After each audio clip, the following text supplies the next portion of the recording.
Καλησπέρα φίλοι μου και καλώς ήρθατε σε ακόμα ένα βίντεο μαγειρικής. Σήμερα σε αυτό το επεισόδιο θα δούμε πώς θα φτιάξετε μια πεντανόστιμη μελιτζανόπιτα με το βασιλιά του καλοκαιριού, που είναι η μελιτζάνα. Θα χρειαστείτε 2 μελιτζάνες, περίπου 400 γραμμάρια, και θα τις κόψετε σε κυβάκια. Θα τις ρίξετε σε ένα μπολ με μια κουταλιά της σούπας αλάτι και μια κουταλιά του γλυκού σόδα μαγειρικής. Έτσι, αν φοβάστε ότι θα πικρίζουν, τώρα δεν θα έχετε πρόβλημα. Και ένα πιάτο από πάνω για να τις πατάει κάτω.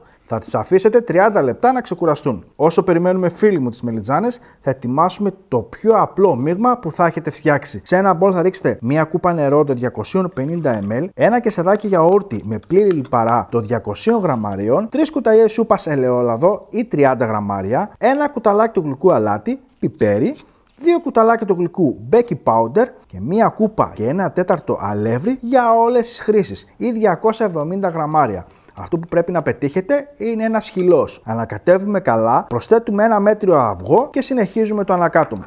Έπειτα θα το αφήσουμε στην άκρη. Θα στραγγίξουμε πολύ καλά τις μελιτζάνες και σε ένα τηγάνι θα ρίξουμε 3 κουταλιές σούπας ελαιόλαδο, ένα ψιλοκομμένο κρεμμύδι, μια ψιλοκομμένη κόκκινη πιπεριά και σουτάρουμε καλά για 3 λεπτά μέχρι να γυαλίσουν. Ρίχνουμε τις μελιτζάνες, μη φοβάστε από τον όκο, θα μείνουν οι μισές και συνεχίζουμε μέχρι να βγάλουν όλα τα υγρά τους και φυσικά να μαλακώσουν. Έπειτα, στο τέλος, θα ρίξω ένα κουταλάκι του γλυκού αλάτι και πιπέρι. Σε ένα στρόγγυλο πυρέξ 32 εκατοστών θα λείψω πολύ καλά ελαιόλαδο και θα ρίξω φρυγανιά σε όλη την επιφάνεια και στα τυχώματα. Αυτό θα βοηθήσει να γίνει πιο τραγανή η πίτα από κάτω.